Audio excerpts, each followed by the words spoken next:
नमस्कार दोस्तों, आज हम through the eyes of traveller perception of society 10th to 17th century का थर्ड पार्ट लेकर उपस्थित हैं। हमारा नाम भूपेंद्र सिंह है और हम इतिहास के अध्यापक हैं। अभी इससे पहले जो पार्ट 2 हमने पढ़ा उसमें लास्ट में हमने फ्रांकोइस बर्नियर या फ्रांसवा बर्नियर के बारे में पढ़ा। ही वॉज ए स्पेसिफिक डॉक्टर। और उससे पहले के बहुत सारे लेखक जो हिंदुस्तान आए हमने उनके बारे में भी बात की, जैसे कि दुआरते बारबोसा की बात की जिसने साउथ इंडिया में ट्रेड एंड सोसाइटी के बारे में बताया। इसके बाद हमने ट्रेवर्नियर की बात की जो एक ज्वेलर था। He was a French, he came here and approx 6 times he travelled India. Then after हमने एक इटालियन जो डॉक्टर था, चिकित्सक था, मनुकी, उसके बारे में बात की जो यूरोप गया ही नहीं। ऐसे बहुत सारे ट्रेवलर्स थे जो इंडिया में सेटल हो गए। फिर हम जो बात करने जा रहे थे वो थी फ्रैंकोइस बर्नियर की, जो कि एक डॉक्टर था, एक पॉलिटिशियन था, एक फिलोसोफर था और एक हिस्टोरियन भी था। और ये भी अपॉर्चुनिटीज़ की तलाश में हिंदुस्तान आया था। 1656 से 1668 12 साल तक ये हिंदुस्तान में रहा और सबसे ज़्यादा नज़दीक ये रहा शाहजहाँ के सबसे बड़े बेटे दारा शिकोह के पास, उसका डॉक्टर के रूप में। बाद में एक आर्मीनियाई अमीर जो था दानिशमंद खान, उसके साथ रहा और इसके बारे में हम बात कर चुके हैं। अब अगली हेडिंग जो हमारी है वो है कंपेयरिंग ईस्ट एंड वेस्ट, कि बर्नियर जब इंडिया आया तो उसने यहाँ पर जो देखा प्लस जो कंपेयर करता है वो यूरोप से, क्योंकि यूरोप से आया था तो वो देखता है कि यहाँ पर क्या था क्या नहीं था। Bernier travelled to several part of the country and compared what he saw here with the situation in Europe. Okay, then he dedicated his work to Louis XIV, the king of France. Whatever he wrote here, whatever the travelogue he wrote, whatever the events he discussed, what happened with him on the way from there to here, everything he dedicated to Louis XIV. Okay, his works was in form of letters to the influential officers and ministers. उसने जो उसके जो travelogue या उसके जो वृत्तांत थे उसमें प्रभावशाली अधिकारियों और मंत्रियों को पत्रों के रूप में लिखे गए थे। लगभग हर इवेंट में बर्नियर भारत की स्थिति को यूरोप में विकास की तुलना में दयनीय बताता है। ये बताता है कि every instance Bernier described what he saw in India as a bleak situation in comparison in Europe. मतलब यूरोप के मुकाबले यहाँ पे उतना अच्छा नहीं था, ऐसा बर्नियर का मानना था।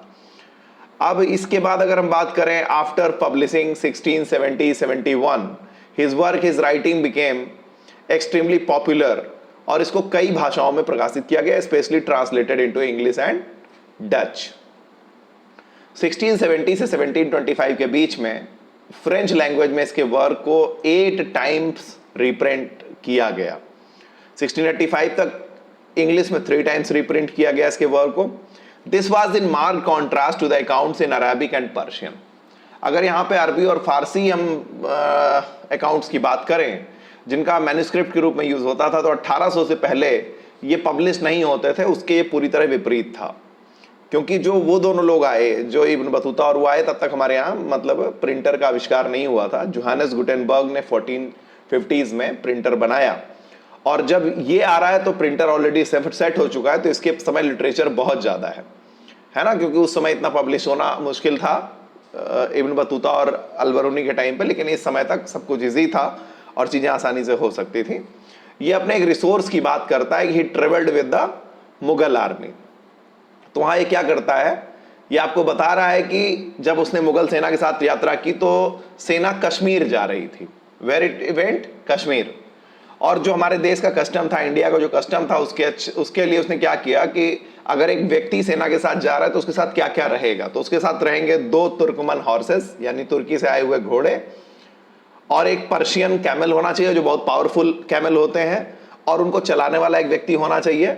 घोड़ों के लिए एक साइस रहेगा जो घोड़ों की देखभाल करेगा, एक खानसामा रहेगा, कुक रहेगा, है ना, और एक सेवक होगा जो हाथ में पानी का पात्र लेकर के, एक सर्वेंट रहेगा जो वाटर का बर्तन लेकर के उसके घोड़े के आगे आगे चलेगा। All useful items according to the need. अब क्या यूजफुल आइटम होते हैं अगर आप कहीं पर यात्रा कर रहे हो, जैसे कि एक टेंट होना चाहिए आपके पास, एक दरी होनी चाहिए और पतले पतले 4 बहुत कठोर और हल्के बेंत होने चाहिए, एक छोटा सा बिस्तर भी होना चाहिए, एक पिलो होना चाहिए, एक बेडिंग होनी चाहिए, और जब आप भोजन करने बैठेंगे तो एक मेज पोश होना चाहिए जिस पर रख के आप खाना खा सकें, रंगे हुए कुछ कपड़ों के कुछ अंगोछे, नैपकिन, ये सब होना चाहिए, और खाना बनाने के सामान से भरे 3 छोटे झोले जो सभी एक बड़े झोले में रखे हों, और एक झोला भी एक लंबे चौड़े और दोहरे बोरे या चमड़े के पट्टे बने जाल में रखा हो, है ना। इस तरह के सामान होते थे। अब इन सामानों में और भी कुछ 5 या 6 दिनों के उपयोग के लिए चावल बढ़िया सा होता था, सौंफ होती थी, मीठी रोटी होती थी, नींबू, चीनी और दही को टांगने और पानी निकालने के लिए छोटे छोटे लोहे के अंकुश वाला एक झोला भी होता था। यहां पर हिंदुस्तान में नींबू के शरबत और दही से अधिक ताजगी भरी वस्तु कोई मानी नहीं जाती थी। तो माय डियर स्टूडेंट, ये तो आज भी है, अगर आप नींबू का शरबत पीते हैं और दही की लस्सी पीते हैं, या दही खाने में बहुत सारे लोग हैं जो दही खाने में खाना पसंद करते हैं ताकि उनका बॉडी का फिटनेस सही रहे, क्योंकि दही डाइजेस्टिव होता है। तो ये सब चीजें वो लेकर के मुगल सेना के साथ चला। तो इससे पता चलता है कि भारत के लोगों को खाने पीने में क्या चीजें पसंद थी और वो ट्रेवल करना किन चीजों में पसंद करते थे। अब अगली हेडिंग है, जिसे हेडिंग पॉइंट 4 कह सकते हो आप, making sense of an alien world. Alien world means Bernier के लिए ये एलियन वर्ड ही था, है ना। अलबरूनी के लिए भी ये एलियन वर्ड था। और यहां पर आकर के इन लोगों ने क्या क्या सीखा और क्या क्या बैरिकेडिंग्स थे जो इनको समझने में परेशानी हुई, है ना।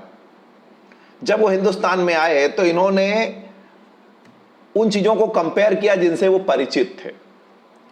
परिचित होने का मतलब है जैसे यूरोप में कोई बर्तन मिलता होगा जो हिंदुस्तान में नहीं मिलता है, या यूरोप में कोई ऐसी कस्टम होगी, ऐसी प्रथा होगी जो हिंदुस्तान में नहीं है, तो दे विल कंपेयर कि हमारे यहां होता है, यहां पे नहीं होता है, या हमारे यहां नहीं होता है, यहां पे होता है। और जो ट्रेवलर्स आए उनकी समझने की अलग अलग प्रोसेस थी, है ना। जैसे एग्जाम्पल ले लें तो एग्जाम्पल में each traveller adopted distinct strategy to understand what they observed. Al-Biruni was aware of the problem.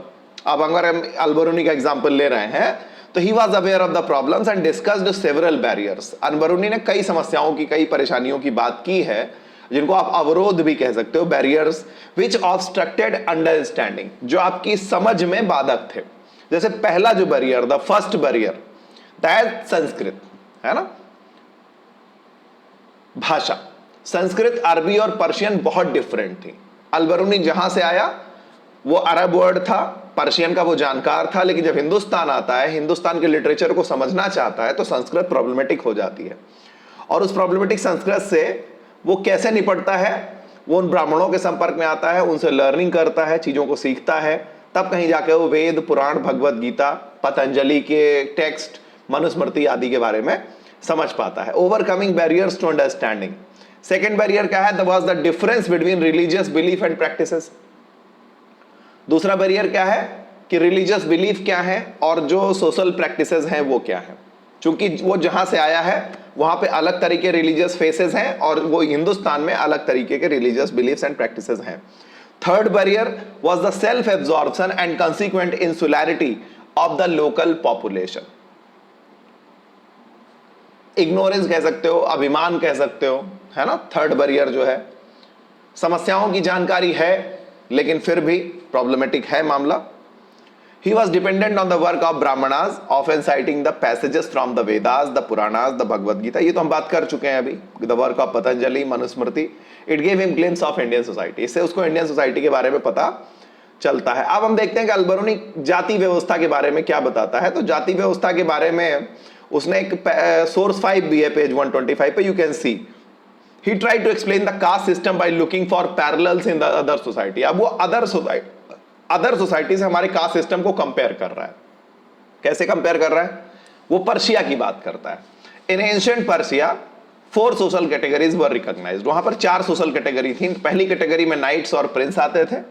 दूसरी कैटेगरी में मॉन्क्स, फायर प्रीस्ट और लॉयर्स आते थे, जिनको आप हिंदुस्तान में ब्राह्मण मान लीजिए। थर्ड कैटेगरी में physician, astronomers and other scientist आते थे, जिनको आप आज के साइंटिस्ट, वैज्ञानिक कह सकते हो। Peasants and artisans last category थी। तो ये ऐसा नहीं कि it was the social division was unique in India only. It was not unique, it was found each and every society. पूरी दुनिया में कोई भी सोसाइटी हो, हर सोसाइटी में ये डिवीजन मिलता है जो कर्मा बेस्ड है, जो कर्म के आधार पर है। और अलबरूनी जिन चीजों को जाति कह रहा है उसी को हमारे यहां वर्ण कहा गया, वर्णा सिस्टम। जाति was not established by a single person. जाति was established by the society according to the need of the society. जाति originated. Okay. So social division were not unique to India. But within Islam all man were equal, differing only in their observance of piety. फिर वो बात करता है कि इस्लाम में सभी लोगों को हम बराबर मानते हैं और उनमें भिन्नताएं केवल धार्मिकता के पालन में हैं कि कोई किसी चीज को कैसे मानेगा। जैसे आप देखिए इक्वलिटी, अब अल-बरूनी ने किस तरह के इस्लाम को पढ़ा। आज अगर आप देखेंगे तो पाकिस्तान में अहमदिया मुसलमानों को मारा जा रहा है, सीरिया इराक में देखिए मुस्लिम ही मुस्लिम के ऊपर बम फेंक रहे हैं, एक गवर्नमेंट की तरफ है, एक गवर्नमेंट के अगेंस्ट में है। और इक्वलिटी में आप देखिए सुन्नी और सिया अलग अलग हैं। तो वेरिएशन हर सोसाइटी में, मैं नहीं कह रहा कि उनमें सब बुरे हैं या हमारे में सब अच्छे हैं, हमारे में मतलब हिंदुस्तान के अंदर में हर जगह पर हर तरह के लोग हैं, अच्छे भी हैं खराब भी हैं। उनका प्रोजेक्शन किस तरीके से किया जाता है, जब हम रिजिड हो जाते हैं कि हम केवल अच्छे हैं बाकी सब खराब हैं, प्रॉब्लम वहां पर शुरू होता है। तो हमें यह मानना चाहिए कि हम भी अच्छे हैं और सामने वाला भी अच्छा है। अगर कोई भी व्यक्ति आपके ऊपर कोई चीज थोपता है कि नहीं ये आपको करना पड़ेगा, that is not the part of religion, that is not the part of religion. Religion is धर्म, धर्म मीन्स जो धारण करता है, और धर्म किसी भगवान के बारे में बात नहीं करता, धर्म किसी अल्लाह के बारे में बात नहीं करता, धर्म करता है आपकी नैतिकता के बारे में बात। आप इस हिंदू हो, मुसलमान हो, क्रिश्चियन हो, बौद्ध हो, जैन हो, अगर आप ह्यूमन बीइंग है और सामने वाले ह्यूमन बीइंग की फीलिंग को समझते हैं, इसका मतलब आपसे ज्यादा धार्मिक कोई नहीं। ओके, आगे चलते हैं। In spite of his acceptance of the Brahmanical description of the caste system, Al-Biruni ने कास्ट सिस्टम में ब्राह्मणिकल व्याख्या को माना, उसके बावजूद उसने Al-Biruni disapproved of the notion of the pollution, उसने अपवित्रता की मान्यता को रिजेक्ट कर दिया। उसने लिखा कि हर चीज जो है पवित्र हो जाती है, अपनी पवित्रता की मूल स्थिति को पुनः प्राप्त करने का प्रयास करती है। यानी किसी भी सोसाइटी में अगर कोई भी प्रॉब्लम आता है तो वो प्रॉब्लम अल्टीमेट फिल्टर होता है। This is a natural process, this is a natural process, और ये सफल हो जाता है। जैसे सूर्य क्या करता है, हवा को फिल्टर करके सही कर देता है। He remarks that everything which falls into a state of impurity strives and succeeds in regaining its original condition of purity. जैसे लोग नदी में, आपने देखा होगा, नदी में गंदगी फैलाते हैं और नदी का पानी बहता रहता है और सनलाइट में वो पानी अपने आप क्या होता है, प्योर हो जाता है। उसी तरीके से जो चीज पवित्र होती है, फिर किन्हीं कारणों से उसमें इंप्योरिटी आ जाती है, वो इंप्योरिटी अपने आप एक समय के साथ वो इंप्योरिटी फिर से प्योरिटी में कन्वर्ट हो जाती है और अपनी ओरिजिनल कंडीशन को गेन कर लेती है। जैसे कि the sun cleanses the air, सूर्य हवा को शुद्ध कर देता है, and salt in the sea prevents the water from becoming polluted, और समुद्र का पानी समुद्र को गंदा होने से बचाता, समुद्र में पड़ा हुआ नमक समुद्र को गंदा होने से बचाता है, सी को गंदा होने से बचाता है। अगर समुद्र खारा ना होता तो उसमें बहने वाली अशुद्धियां उसको समाप्त कर देती। If it were not so he insisted life on earth would have been impossible. अगर ये प्रॉपर प्रोसेस नहीं होता तो अल-बरूनी जोर देकर कहता है कि पृथ्वी पर जीवन असंभव होता और जाति व्यवस्था में सन्निहित अपवित्रता की अवधारणा प्रकृति के नियमों के विरुद्ध थी। कास्ट सिस्टम में जो भी था वो नेचर के नियमों के विरुद्ध था और एक समय के बाद कास्ट सिस्टम अपने आप प्योर हो जाएगा, ऐसा अल-बरूनी का कहना था। The concept of social pollution intrinsic to the caste system was according to him contrary to the law of nature, और वो प्रकृति के नियमों के कॉन्ट्रैरी है, विरोध में है, विरुद्ध है। अब हम इसमें सोर्स 5 की बात करेंगे, जिसमें वर्णा सिस्टम के बारे में दिया हुआ है, जिसमें ब्राह्मण, क्षत्रिय, वैश्य और शूद्र की हम बात कर रहे हैं। और ये वर्ण है, लेकिन अल-बरूनी इनको क्या कह रहा है, अल-बरूनी इनको जाति कह रहा है कि जो ब्राह्मण है वो ब्रह्मा के सिर से पैदा हुए हैं, क्योंकि वो ब्रह्म प्रकृति नाम का दूसरा नाम है और सिर शरीर का सबसे ऊपरी भाग है, इसलिए ब्राह्मण सबसे चुनिंदा भाग है। हिंदू उन्हें मानव जाति में सबसे उत्तम मानते हैं। दूसरी कास्ट की बात करता है जो हम वर्णा कहते हैं, क्षत्रिय, जिनका सृजन इसलिए हुआ है कि ब्राह्मण के कंधों और हाथों से, और वो ब्राह्मणों से ज्यादा नीचे नहीं है। उसके बाद आते हैं थर्ड कैटेगरी वैश्य, जिनका उद्भव ब्राह्मण की जंघा से हुआ, और शूद्र जिनका उनके चरणों से हुआ है। तो अंतिम वाले जो हैं इनमें ज्यादा डिफरेंस नहीं है और ऐसा यहां पर बताया गया है ना। अंत्यजा के बारे में बात करता है, born outside the system included with in economic network. जाति व्यवस्था में अल-बरूनी बहुत सारे जो प्रभाव लाता है, उसमें एक अंत्यज शब्द की व्याख्या है ये मानता अपेक्षा की जाती है कि वो किसानों और जमींदारों के लिए सस्ता श्रम उपलब्ध करें। अगर वो अक्सर सामाजिक प्रताड़ना का शिकार होते थे, फिर भी इन्हें इकोनॉमिक सिस्टम में शामिल किया जाता था। सोशल टॉर्चर होता था अंत्यजों का, लेकिन फिर भी इनको इकोनॉमिक सिस्टम से आउट नहीं किया जाता था। They were the part of economic system. अब हम बात करते हैं इब्न बतूता की। अब इब्न बतूता हिंदुस्तान में आ रहा है और the excitement of the unfamiliar, कुछ उन बातों को हम जानने की कोशिश करेंगे जिनके बारे में वो जानता नहीं था।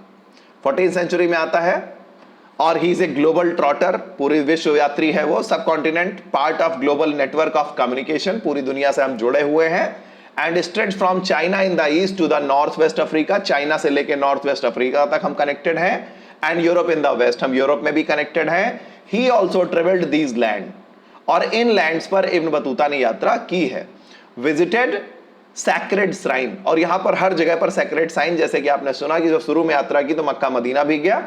ही met with learned man and rulers, वो बहुत ही लर्नेड यानी विद्वान लोगों से और राजाओं से मिला।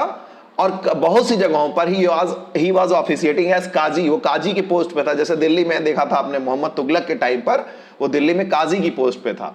And enjoying the cosmopolitan culture of urban centre, जहां पर एक मतलब अर्बन सेंटर में रहता था और कॉस्मोपोलाइटन कल्चर यानी सहमति वाले समाज में था। Where people spoke Arabian, Persian, Turkish and other languages, जहां पर लोग अरबी, टर्की, पर्शियन और दूसरी भाषाएं बोलते थे, है ना। Shared ideas, information and anecdotes, और यहां पर लोग एक दूसरे से विचार, सूचना और उपाख्यानों का आदान प्रदान करते थे। जो राजा होते थे, those who were the Kings, they may be cruel, they may be kind, वो क्रूएल भी हो सकते थे, काइंड भी हो सकते थे। जो मेल और फीमेल जिनसे उसने मुलाकात की, उनके जीवन की कहानियां उसके एपिलॉग में है। कुछ अपरिचित था, उसे विशेष रूप से रेखांकित किया जाता था। ऐसी कोई चीज जो इब्न बतूता यहाँ के पहली बार देखा, उसको स्पेशली वो अंडरलाइन कर देता था कि ऐसा हमारे यहाँ नहीं होता, लेकिन यहाँ हिंदुस्तान में होता है। जैसे इब्न बतूता हमें चित्रण करता है पान का और नारियल का, है ना, पान का और नारियल का। The stories man pity kings, cruel and generous, lifes of ordinary man and women. अब हम बात करते हैं कोकोनट की। कोकोनट के बारे में बताता है, बहुत सुंदर वर्णन करता है कि ये बिल्कुल खजूर के जैसा पेड़ है, इसमें कोई अंतर नहीं है, सिर्फ एक अपवाद है। एक से काष्ठ फल मिलता है और दूसरे से खजूर। काष्ठ फल का मतलब होता है नारियल, ऊपर से लकड़ी जैसा मजबूत होता है, और एक पेड़ से खजूर। लेकिन खजूर और नारियल के पेड़ जो हैं एक जैसे हैं। डेट, पाम और कोकोनट के जो ट्रीज हैं देवर सेम। और इसका जो फल है, इसका जो फ्रूट है, वो आदमी के सिर से मेल खाता है।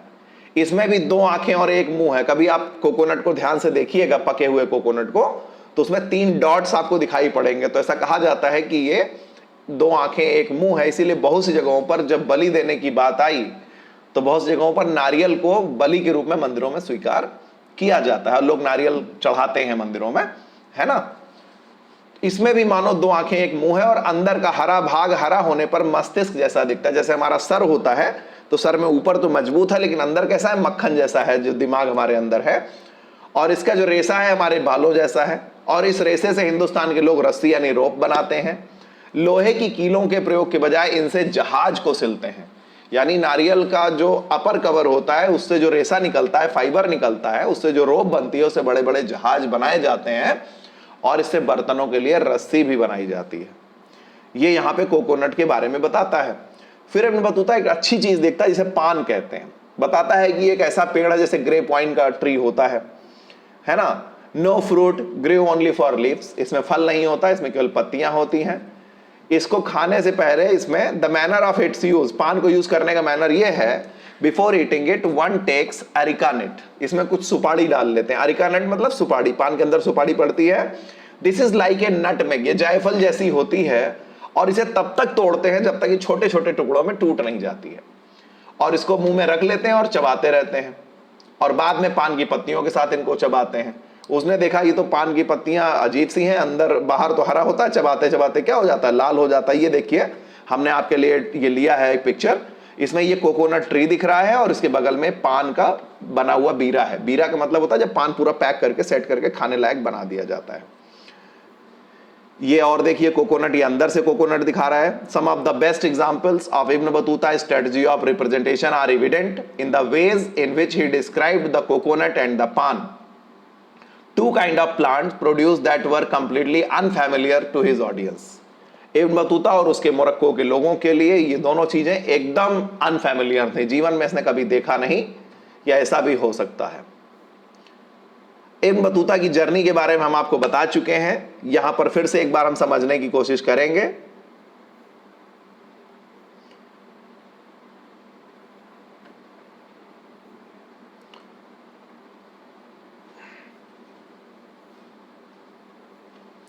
ये जो हमने बात करी थी, इसमें आप भारत का नक्शा देख सकते हैं, ये है इंडिया, ये वाला है ना, और यहां पर ये आपका ये अरब सागर है, ये पूरा नीचे का हिस्सा। और इब्न बतूता कहां से चल रहा है? मोरक्को से, इस तरफ से कहीं से चल रहा है, यहां से होता हुआ ये पहले नीचे यहां तक जाता है, फिर इधर से होता हुआ ये यहां से इस रिवर को पार करके फिर यहां से मक्का मदीना होता हुआ भारत में इस हिस्से से ट्रेवल करके हिंदुस्तान आता है, और यहां हिंदुस्तान की राजधानी।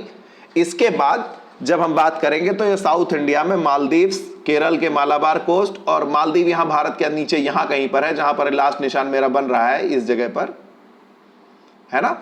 यहां से फिर वापस श्रीलंका, और वापस यहां से बंगाल और असम होता हुआ फिर इस जगह से वो जहाज पकड़ करके सुमात्रा चला जाता है, यहां कहीं पर।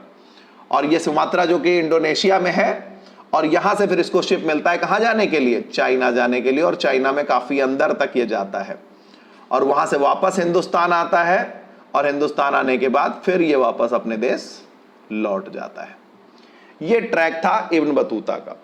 तो इसको अगर हम समझने की बात करेंगे तो काफी चीजें हमारे दिमाग में सही से समझ में आएंगी।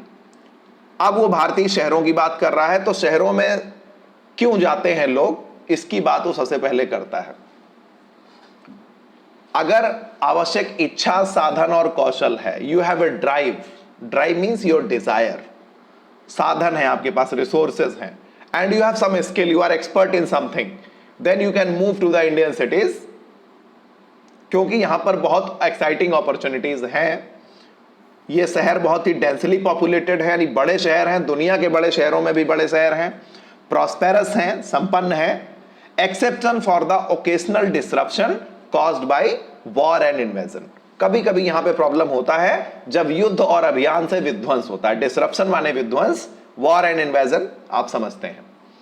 इसके वृत्तांत से ऐसा प्रतीत होता है कि शहर में भीड़ भाड़ वाली सड़कें होंगी, चमक दमक वाले रंगीन बाजार थे, बहुत सी तरीके के आर्टिकल शहर में मार्केट में सेल होते थे। दिल्ली की बात कर रहा है, बहुत बड़ा शहर है, बहुत बड़ी आबादी है, भारत में सबसे बड़ा है, और दिल्ली का कंपैरिजन ये किससे कर रहा है? दौलताबाद से कर रहा है, जो कि महाराष्ट्र में है। और मोहम्मद तुगलक ने दिल्ली के शिफ्ट करके दौलताबाद अपनी राजधानी बनाई थी। दौलताबाद जो नाम है वो मोहम्मद तुगलक ने दिया है, और दौलताबाद का पहले नाम देवगिरी था, ठीक है ना। मोहम्मद तुगलक को पढ़ा लिखा पागल कहा जाता है, हमने आपको इसके पिछले लेक्चर में बताया था। तो मोहम्मद तुगलक जब दिल्ली से दौलताबाद राजधानी ट्रांसफर करता है और कई दिनों तक राजधानी यहां रहती है, उसके बाद उसको एहसास होता है कि नहीं, दिल्ली ही सही राजधानी थी, तो वो फिर से दिल्ली शिफ्ट कर देता है। इसकी बहुत बड़ी आबादी इसमें खत्म हो जाती है, और मोहम्मद तुगलक का खजाना भी लगभग खाली हो जाता है। इसलिए मोहम्मद तुगलक के जीवन की एक बड़ी घटना है। तो जो दिल्ली और दौलताबाद है, लगभग एक जैसे लेवल के शहर हैं। तो वो दिल्ली के बारे में डिटेल में बताता है। क्या बताता है? हम इसमें सोर्स 8 कवर कर रहे हैं। दिल्ली का एरिया बहुत बड़ा है, कहता है दिल्ली बहुत फैला हुआ शहर है, लार्ज पॉपुलेशन है, बहुत ज्यादा इसमें पॉपुलेशन है। इसके चारों तरफ, शहर के चारों तरफ एक रैम्पर्ट यानी प्राचीर यानी दीवार है, round the city about parallel. इस दीवार की जो चौड़ाई है वो 11 क्यूबिट है, क्यूबिट मतलब 11 हाथ समझ लो, और एक क्यूबिट लगभग 20 इंच के बराबर होता है, 20 इंचेस। इसके भीतर रात में पहरेदार और द्वारपालों के कक्ष हैं। जो रैम्पर्ट यानी दीवार बनी है, इसमें inside wall houses for night sentry and gate keeper. किसके किसके हैं? नाइट सेंट्री के हैं और गेट कीपर के हैं, ठीक है। द्वारपाल बोलते हैं नाइट सेंट्री को, और गेट कीपर आप जानते हैं। जो ये रैम्पर्ट है, इसके अंदर स्टोर हाउसेज हैं, ठीक है। इनमें क्या रखा जाता है? एडिबल्स यानी खाने वाला सामान रखा जाता है, जैसे कि ग्रेन्स। और ये ग्रेन यहां पर विदाउट रॉटिंग लंबे समय तक रहते हैं। रॉटिंग का मतलब होता है खराब नहीं होना, रॉट माने खराब हो जाना, तो विदाउट रॉटिंग लॉन्ग टाइम रहते हैं। मैगजीन्स इसमें रखी जाती हैं, है ना, हथियार, बारूद, प्रक्षेपास्त्र और घेरेबंदी में काम आने वाली मशीन्स। मैगजीन्स मतलब हथियार, एमुनिशन मतलब बारूद, ballistas and siege machines. Siege machines रखी जाती हैं। सीज माने जब कोई किले को घेरता है तो उसके लिए मशीन्स यूज होती हैं। अच्छा, आगे चलते हैं। In the interior of the rampart, rampart यानी जो वॉल है उसके अंदर की तरफ, horseman as well as infantryman. Horseman माने घुड़सवार, इन्फेंट्रीमैन मतलब पैदल सैनिक। Move from one end of the city to another, शहर के एक कोने से दूसरे कोने तक या एक छोर से दूसरे छोर तक जाते हैं। इन्हीं रैम्पर्ट्स में विंडोज भी बनी हुई हैं। Rampart spears through windows which open city side, और ये विंडोज महल के दीवार के बाहर की तरफ यानी आउटर एरिया में नहीं, अंदर की तरफ बनी हुई हैं और इनके माध्यम से लाइट अंदर आती है। Light enters by window. Rampart का जो लोअर पार्ट है वो स्टोन का बना हुआ है, जो अपर पार्ट है वो ब्रिक्स का बना हुआ है यानी ईंटों का बना हुआ है। और इसमें बहुत सी छोटी छोटी मीनारें हैं, टावर्स हैं जो बहुत ही नजदीक नजदीक एक दूसरे से बने हुए हैं और इन टावर्स पर खड़े होकर सिपाही कब्जा करते हैं। अब यहां पर हम दरवाजे की बात करेंगे। इसमें 28 गेट्स हैं जिनको दरवाजा कहते हैं। पूरा दिल्ली शहर जिस रैम्पर्ट से कवर्ड है उसमें 28 गेट्स हैं और वो भी छोटे मोटे गेट नहीं है जो आज आप दरवाजा देखते हो, बहुत बड़े बड़े गेट हैं। अगर आप में से कोई भी आगरा गया होगा या रेड फोर्ट दिल्ली गया होगा तो आगरा का रेड फोर्ट का गेट देखिएगा और दिल्ली का रेड फोर्ट का गेट देखिएगा, आपको आइडिया हो जाएगा। और फतेहपुर सीकरी गए हैं तो भी आपने दरवाजा देखा होगा। जैसे एक उदाहरण देता हूं, बुलंद दरवाजा हिंदुस्तान का सबसे ऊंचा दरवाजा है, फतेहपुर सीकरी में है, जिसकी लंबाई 176 फीट है, 176 फीट का है। तो आप अंदाजा लगा सकते हैं कि वो दरवाजा नहीं है, वो महलनुमा स्ट्रक्चर्स हैं। और इस तरह के पूरे दिल्ली शहर को कवर करते हुए यहां पर कितने दरवाजे हैं? 28 गेट्स। इनमें एक है बदायूं दरवाजा, ये सबसे बड़ा है। कौन सा? बदायूं दरवाजा। बदायूं दरवाजा का मतलब बदायूं एक यूपी में जिला है इस समय प्रेजेंट में, तो इसका फेस जो है दिल्ली से हमारी तरफ है, बदायूं की तरफ है। दूसरे दरवाजे के बारे में इन्होंने बोला है कि मांडवी दरवाजा है। जैसे ही मांडवी दरवाजे से आप शहर के अंदर एंटर होंगे आपको ग्रेन मार्केट मिलेगी, यानी अनाज का बाजार। जैसे कि हर शहर में एक एरिया होता है जहां पर हर तरह का ग्रेन आपको होलसेल में मिल जाता है। इसके साथ जुड़ा हुआ एक गुल दरवाजा है और उससे जुड़ा हुआ एक बहुत बड़ा आमों का बगीचा है ना, फलों का बगीचा है। इसमें एक बेहतरीन ग्रेवयार्ड भी है, सिमेट्री है जिसको बोलते हैं। Delhi has a fine symmetry, एक बहुत ही शानदार कब्रिस्तान है। इन विच ग्रेव्स हैव डूम्स, जिसमें क्या है कि हर कब्र के ऊपर एक गुंबद बनाया गया है, डूम बनाया गया। जैसे मंदिरों में टॉप फ्लोर होता है ना, वो देखिए गोल सा एक अंडे जैसा होता है, फिर ऊपर नुकीला होता है, वैसा। और जिन ग्रेव्स पे डूम्स नहीं है वहां पर आर्क बनाए गए हैं। आर्क को आप हिंदी में मेहराब कह सकते हो, ठीक है। इन सिमेट्री दे सो फ्लावर्स, और ये जो कब्रिगाह है इसमें ये लोग फ्लावर लगाते हैं। कौन कौन से फ्लावर हैं? ट्यूबरोज, जैस्मिन, वाइल्ड रोज, जैसे ट्यूबरोज को बोलेंगे चमेली, वाइल्ड रोज, है ना। ये सब यहां पर फूल लगाए जाते हैं और ये फूल ऐसे होते हैं, ये फ्लावर्स ऐसे होते हैं, they blossom there in all season, और ये हर सीजन में ब्लॉसम करते हैं। अब हम बात कर लें बाजार की। अगर हम मार्केट की बात करते हैं तो आपको पता होना चाहिए कि मार्केट दिल्ली में भी है और मार्केट दौलताबाद यानी देवगिरी में भी है। तो बाजार were not only the places of economic transaction, बाजार सिर्फ वही जगह नहीं है कि जहां पे इकोनॉमिक ट्रांजैक्शन हो गया, आप आए, आपने कुछ खरीद लिया, उसके बदले में पैसा पे कर दिया। उस समय पैसा, रुपया तो चलता नहीं था जो आज हम लोग 10 रुपए 20 रुपए महात्मा गांधी छाप नोट देखते हैं। उस समय मेटल कॉइन्स चलते थे, सोने चांदी और तांबे के सिक्के चलते थे और इन्हीं में ट्रांजैक्शन होता था।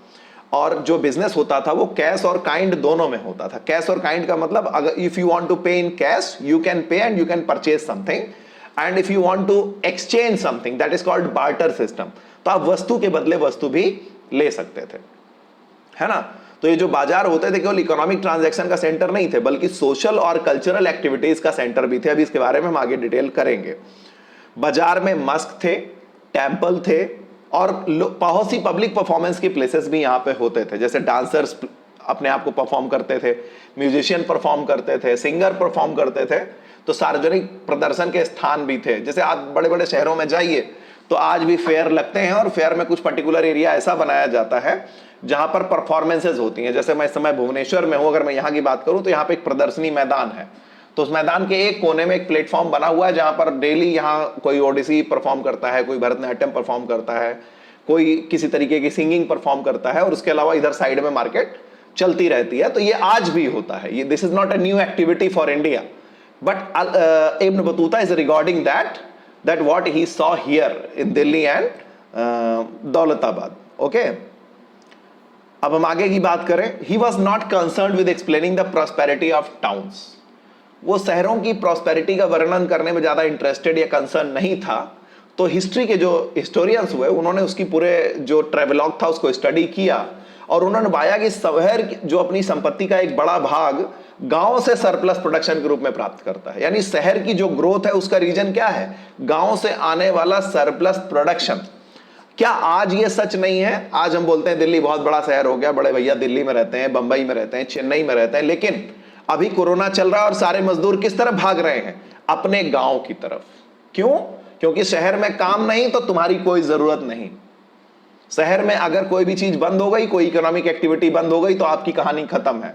But if you are in your village you will not die with hunger. तुम भूख से नहीं मरोगे, तुम्हारे अपने गांव के लोग तुम्हारी हेल्प करेंगे।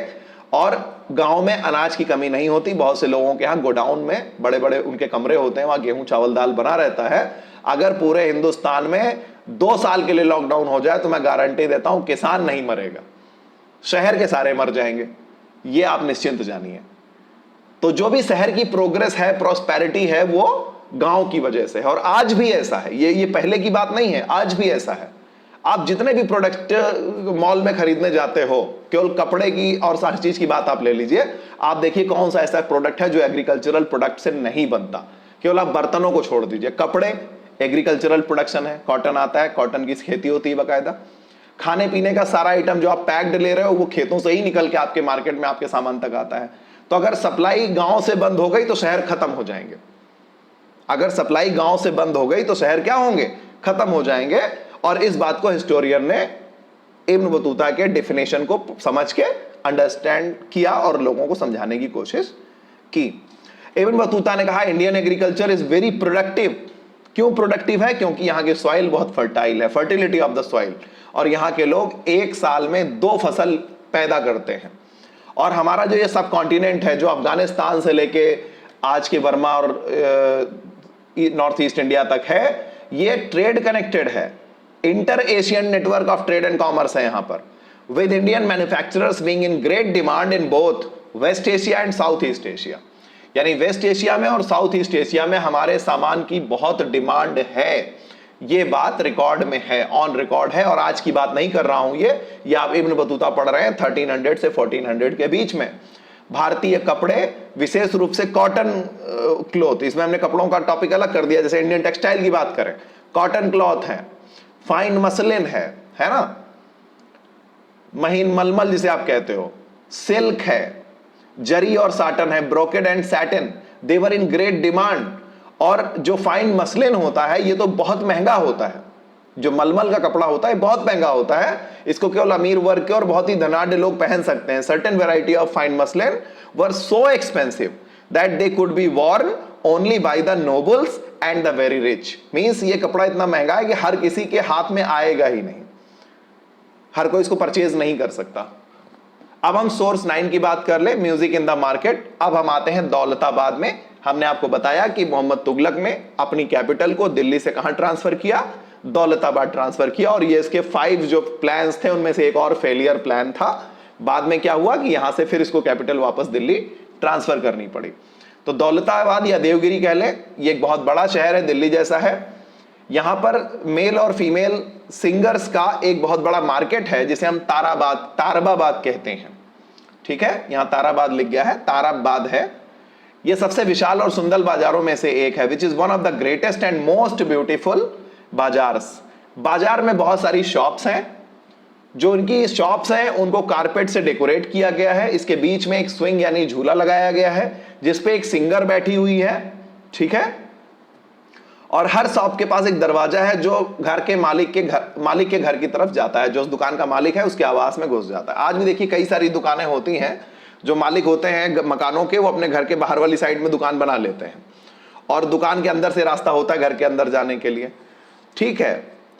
तो shops are highly decorated with carpet and a singer sits on swing, जो झूला बीच में उसमें सिंगर बैठती है मिडिल ऑफ द शॉप में, और बहुत ही डेकोरेटेड, बहुत सुंदर कपड़े पहन करके बैठती है ना। सभी प्रकार की भव्य वस्तुओं से वो सजी होती है और उसकी जो सर्वेंट्स होती हैं वो उसको धीरे धीरे झूला झुलाती रहती हैं और वो गाती रहती है। बाजार के सेंटर में एक बहुत बड़ा डूम है, एक गुंबद खड़ा हुआ है। In the middle of the market place there stands a large cupola, cupola को आप गुंबद कह सकते हैं, which is carpeted and decorated and in which the chief of the musician takes his place. ये बहुत ही बाजार के मध्य में है, सजाया गया है, और हर गुरुवार सुबह प्रेयर के बाद म्यूजिशियंस का जो हेड है अपने सर्वेंट्स और स्लेव्स के साथ यहां पर बैठता है, और जो फीमेल सिंगर्स हैं वो एक एक करके इसके सामने आती हैं और गाती हैं और डांस करती हैं, सिंगिंग एंड डांसिंग बोथ। और ये प्रोग्राम सनसेट तक चलता है, ठीक है ना।